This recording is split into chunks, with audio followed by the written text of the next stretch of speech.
ঐক্যবদ্ধ থাকি, বাংলাদেশের মাটিতে কখনো আর ফ্যাসিবাদের জায়গা হবে না ইনশাআল্লাহ।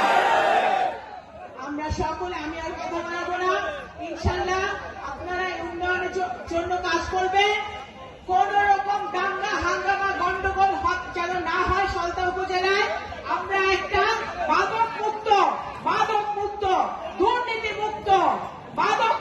দুর্নীতি মুক্ত সলতা উপজেলা করতে চাই। অসংখ্য ধন্যবাদ। আসসালামু আলাইকুম। বাংলাদেশ জিন্দাবাদ।